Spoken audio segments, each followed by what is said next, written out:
Okay, now move on to the next numerical. ठीक है, ये न्यूमेरिकल मैंने आपको लास्ट क्लास में आपको लिखवाया हुआ था। ठीक है, बट तब से मैं इसको डिस्कस नहीं कर पाया आपके साथ, क्योंकि बीच में काफ़ी सारे टॉपिक्स हो गए थे। देखिए, एक क्वेश्चन आपको दिया है, find the cylindrical diameter and the length of the stroke for a double acting steam engine developing 60 kilowatt when the cutoff takes place at 0.4 of the stroke. Steam is supplied at 8 bar and it is exhausted at 1.1 bar, where the clearance volume is 5% of the stroke volume and the engine runs at 120 rpm. Neglect compression को neglect करना है, C आपका 0 है। ठीक है, assume K is equal to इतना and stroke is equal to इतना। ठीक है, तो ये क्वेश्चन आपको दिया है। देखिए, जब भी आपके पास इस तरह क्वेश्चन दिए हो, कोशिश करें आप हर एक न्यूमेरिकल्स के अंदर आपको जो है हाइपोथेटिकल इंडिकेटर डायग्राम बनाएं। ठीक है, हाइपोथेटिकल इंडिकेटर डायग्राम मैंने आपको ऑलरेडी बनाया हुआ है। ठीक है, वो आपको बनाने में, मेरे पास बोर्ड काफी छोटा है, मैं इसको बार बार यहाँ ड्रॉ नहीं कर सकता, क्योंकि इंडिकेटर डायग्राम बनाने का मुझे दोबारा उसको इरेज करके ही गिवन डेटा लिखना होगा। ठीक है, तो मैं स्टार्ट कर रहा हूँ यहाँ सॉल्यूशन से। सॉल्यूशन में आपके पास क्या क्या गिवन डेटा दिया है, सबसे पहले मैं वो लिख लेता हूँ, what will be the given data. देखिए, जो चीजें आपको समझ में आती जाए वो चीजें आप लिखते जाइएगा। ठीक है, सबसे पहले इसमें आपको के दिया हुआ है नीचे 0.8, उसको सबसे पहले लिख लीजिएगा। इसके बाद इसमें आपको स्ट्रोक दिया है, स्ट्रोक ये दिया है आपको 1.5 इंटू डाया ऑफ सिलेंडर, या मैं इसको कैपिटल डी लिख लेता हूँ। ठीक है, 1.5 into D, dia of the, where D is the dia of the cylinder. ठीक है, नेक्स्ट इसमें आपको दिया है stroke for a double acting. देखिए, डबल एक्टिंग दिया है, वो लिख लीजिए जरूर आप कहीं भी, ये डबल एक्टिंग आपको काम आएगा बाद में, double acting.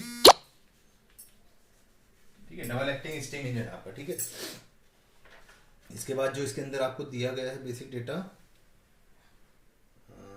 The clearance volume is the 5% of the stroke. ठीक है, क्लियरेंस वॉल्यूम आपको दिया 5% ऑफ द स्ट्रोक। मैंने ये लिखवाया था कि ये सी से इसको रिप्रेजेंट करते हैं, दैट विल बी द 0.05। ठीक है, ये आपको सी दिया है, और इसने जो दिया है क्लियरेंस वॉल्यूम जो लिखा है B C is equal to लिखा है, वो होगा आपका 0.05 VS। Okay, yes. नेक्स्ट इसमें आपको दिया है एक जगह, इसमें आपको लिखा है आपके पास, when the cut off takes place of 0.4 of the stroke. Cut off जो है आपका आर है आपका 0.4, ये आपको कट ऑफ दिया है। ठीक है, और सिमिलरली आपके पास इसमें एक चीज और इसमें गिवन है आपके पास 60 किलोवाट जो दिया है आपको, ये दिया है आपको इंडिकेटेड पावर दिया है आपके पास। ठीक है, आईपी दिया है इसमें आपको, आईपी इज 60 किलोवाट। तो एक बार चेक कर लीजिए कोई डेटा आपको छूटा तो नहीं है। देखिए, 60 किलोवाट में लिख चुका हूँ, 0.4 में लिख चुका हूँ, कट ऑफ दिया है, steam supply at the 8 bar. जी हाँ, प्रेशर P1 दिया है आपको, P1 is equal to 8 bar and is exhausted at the PB भी दिया है, बैक प्रेशर भी आपको दिया हुआ है, that will be the 1.1 bar. Exhausted मतलब जो आपका बैक प्रेशर आपका निकल रहा है। ठीक है, and the clearance volume 5% of the stroke, the engine runs, RPM दिए हैं आपको 120 आरपीएम, ये आपको दिया है 120 आरपीएम। ठीक है, बाकी सब चीजें मैं यहाँ ऑलरेडी लिख चुका हूँ। ठीक है, ये मेरे पास गिवन डेटा है, तो आप इसको नोट डाउन कर लीजिएगा। इसके बाद स्टार्ट करते हैं सॉल्यूशन से।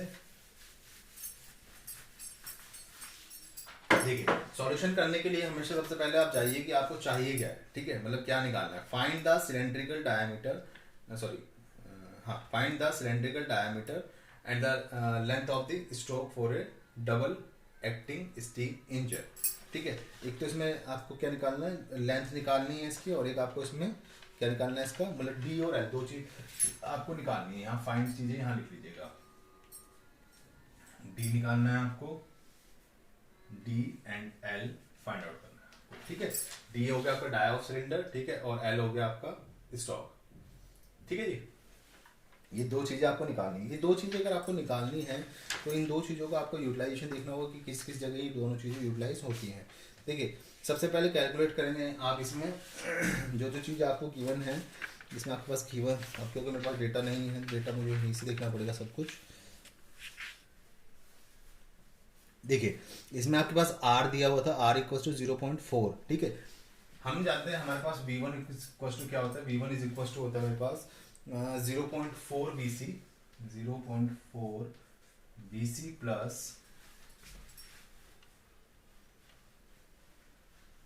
Sorry VC 0.4 VS plus VC,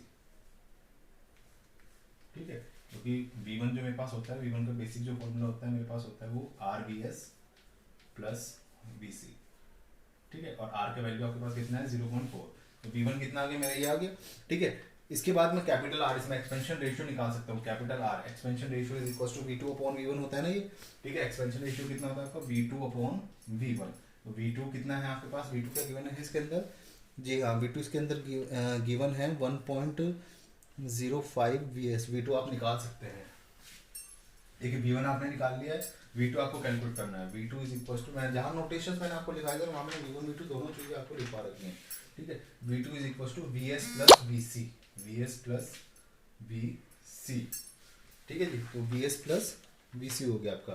तो इसमें कोई चीज़ आपको जो गिवन है, VS गिवन था किसके अंदर, VC इसके अंदर गिवन है आपके पास, VC कितना है आपके पास, VC है आपके पास VS प्लस 0.05 VS, यही क्वेश्चन में गिवन, आप चेक कर लीजिएगा VS 0.05, ठीक है। तो ये V2 कितना हो गया आपके पास 1.05 VS, ठीक है जी।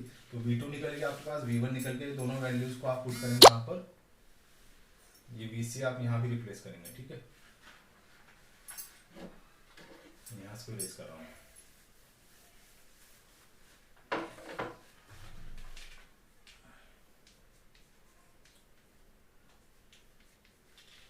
V1 कितना आ जाएगा आपका, V1 is equal to 0.4 VS plus VC कितना है आपका 0.05 VS, 0.05 VS, तो V1 कितना निकल जाएगा यहाँ से, ये हो जाएगा 0.45 VS, ठीक है। Put the value of V2 and V1 in the equation, ठीक है।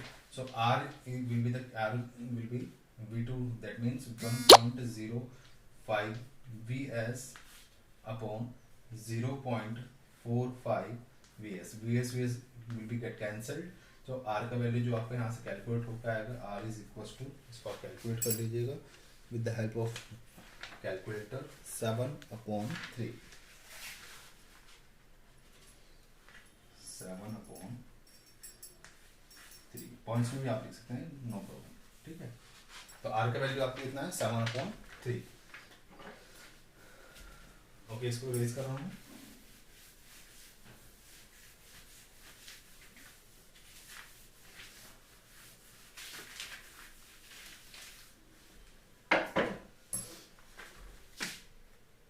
Okay. Now calculate the theoretical mean effective pressure, ठीक है, calculate the theoretical mean effective pressure.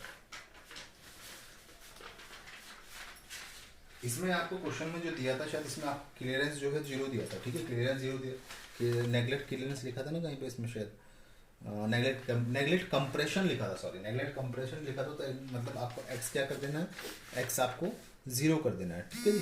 तो अपना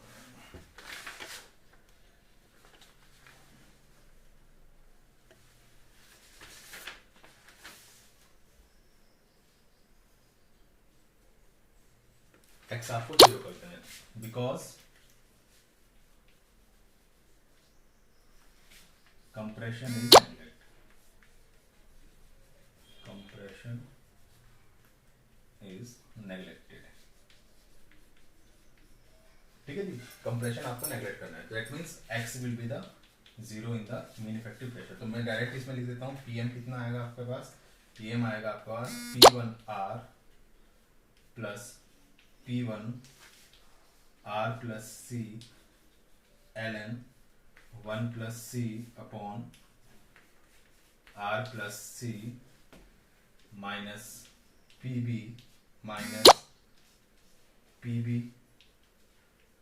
ln, ये तो 0 हो जाएगा, ये वेक्टर तो 0 हो जाएगा, तो आपका इसका वैल्यू कितना हो जाएगा 1, तो माइनस PB ही आना चाहिए आपको यहाँ पर, ये फैक्टर आपका पूरा 0 हो जाएगा, क्योंकि आपका ln ये कितना बचेगा यहाँ पे, आपका x 0 होगा तो C/C मतलब 1, और ln 1 का वैल्यू आपका 0 होगा, तो Pm कितना हो गया आपके पास टोटल, ये हो गया Pm is equal to P1R plus P1R plus C ln 1 plus C upon R plus C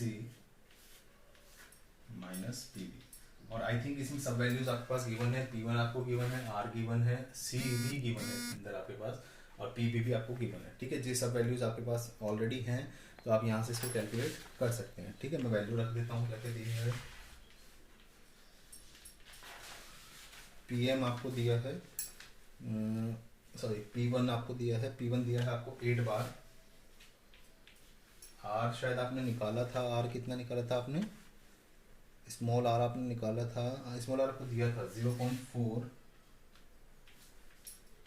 plus 8 into 0.4 plus C आपको गिवन था क्वेश्चंस के अंदर 0.05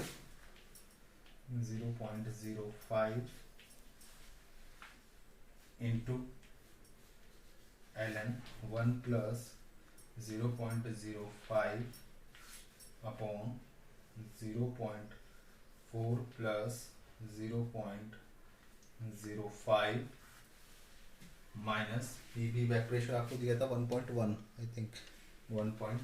ठीक है जी, ऊपर लिख दे रहा हूँ, बाकी जो अब यहाँ से सॉल्व होने के बाद आएगा ये।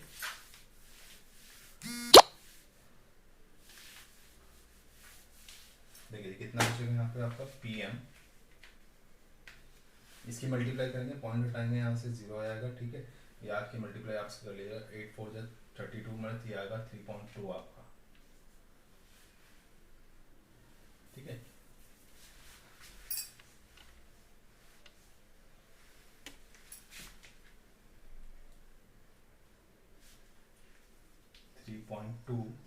प्लस 8 इंटू 0.45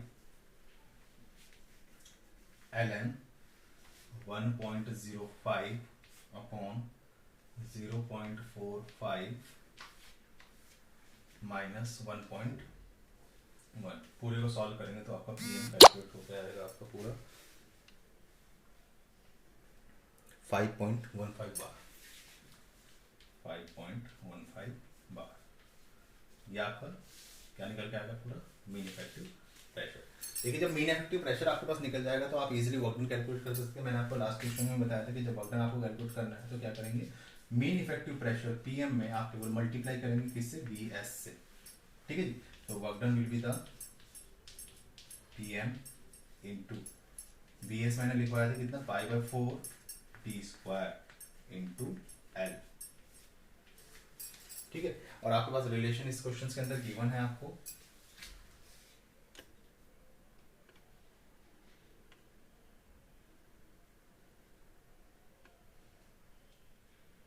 जी रिलेशन इसके अंदर, लेकिन इसमें आपको प्रॉब्लम ये है ना, आपके पास डी और एल दोनों ही टर्म्स नहीं है, लेकिन शायद इसमें आपको रिलेशन आपको दिया है, स्ट्रोक एल दिया है आपको 1.5D, L is equals to 1.5D। So we can also use the indicated power formula here. We will also use the indicated power. Indicated, because indicated power will be given in question. Indicated power is equals to, indicated power का जो formula होता है हमारा KPM into A into L square, sorry KPM into A into L into small n RPM upon 60,000। ये formula मैंने आपको लिखाया हुआ है, KPM ALN अपॉन 60,000। तो IP आपको दिया है कितना, 60 किलोवाट, K आपको दिया है कितना 0.8, और PM जो मेन इफेक्टिव प्रेशर रखेंगे वो यहाँ बार में नहीं रखेंगे आप, सॉरी बार में रखेंगे आप डायरेक्टली, सॉरी बार में नहीं रखेंगे, वो आप पास्कल के अंदर रखेंगे यहाँ पर न्यूटन पर सेंटीमीटर। तो इसको आप लिख सकते हैं यहाँ पर, ये हो गया आपका 51.5 न्यूटन पर सेंटीमीटर स्क्वायर। इसको न्यूटन पर सेंटीमीटर स्क्वायर में आप रखेंगे यहाँ पर। ठीक है, तो 51.5 हो गया आपका PM, 51.5। जब एरिया आप रखेंगे, एरिया हो जाएगा π/4D square, π/4D square into L। L आपको दिया है इसके अंदर, शायद L आपको दिया है कितना, L दिया है आपको 1.5 diameter of the cylinder, 1.5 diameter of the cylinder, that means 1.5D into N आपको दिया है नंबर ऑफ RPM दिए हैं। RPM देखिए एक चीज ध्यान रखिएगा, जब यहाँ पे आप RPM यूज करेंगे, मैंने एक जगह उसमें लिखा था जब आपने गिवन डेटा लिखा था कि सिलेंडर इंजन क्या है आपका, डबल एक्टिंग इंजन। तो आरपीएम हमेशा आपका आप इसको मल्टीप्लाई बाय 2 करके देंगे। तो आरपीएम कितनी दिया था 2 इंटू आरपीएम दिया था आपको 120, 2 इंटू 120 ओके, और डिवाइडेड बाई, या मैं इसको डायरेक्ट यहाँ मल्टीप्लाई कर जाता हूँ, ठीक है। बोर्ड थोड़ा छोटा है तो उसके लिए मेरे को थोड़ा सा प्रॉब्लम हो जाएगा। 60,000, ठीक है जी, मैं यहाँ इरेज कर दे रहा हूँ उसको।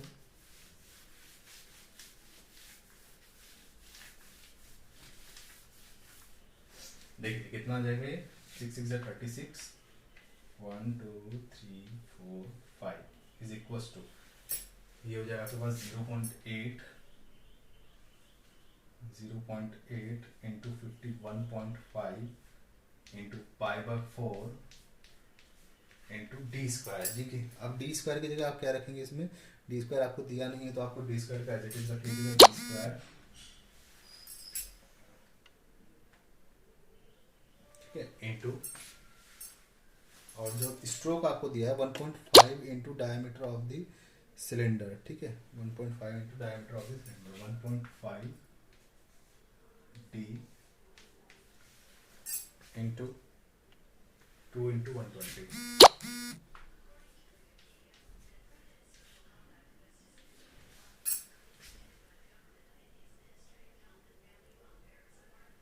और इसमें कहीं भी आपको नहीं लिखा है कि जो आपका स्ट्रोक है वो आपका मीटर में है या सेंटीमीटर में है, क्या चीज़ में लिखा है, नहीं लिखा है ना। तो आप इसको एज्यूम करेंगे कि आपको मीटर में दिया है, लेकिन तो आप अगर मीटर में आपको दिया है, क्योंकि आपने प्रेशर रखा है न्यूटन पर सेंटीमीटर में, तो इसको भी आप सेंटीमीटर में रखेंगे तो ये हो जाएगा 1.5 इंटू डी अपॉन इंटू 10 की पावर -2, ठीक है। इसको यहाँ से आप कैलकुलेट करेंगे तो डी आपका कैलकुलेट हो जाएगा, D is equals to, D आएगा आपको 31.38 सेंटीमीटर, 31.38 सेंटीमीटर, ठीक है। जब आपके पास डी निकल जाएगा तो आपको स्ट्रोक एल दिया हुआ है, एल आपको हो जाएगा 1.5 into D, that means 1.5 into 31.38, that will be the L is equals to 47.07, 47.07। I hope you will be easily understand the numerical and the concept of numerical, ठीक है। बेसिक क्या है, देखिए मेन इफेक्टिव प्रेशर का formula आपको ध्यान होना चाहिए, वर्क डन का फॉर्मूला आपको ध्यान होना चाहिए, और कुछ ये जो V1 V2 इस चैप्टर वॉल्यूम के जो नोटेशन है ये आपको याद होनी चाहिए। बाकी सब चीज़ें आपको बहुत कॉमन प्रॉब्लम है, जब आप आगे नंबर ऑफ क्वेश्चंस करेंगे तो सब चीज़ें आपका जो है रिपीटेशन होंगी तो आपको ये चीज़ें याद होते चलेंगी। Okay, stay home and stay safe, thank you so much, we will meet on the next class on tomorrow, ठीक है। Okay, thank you, good bye.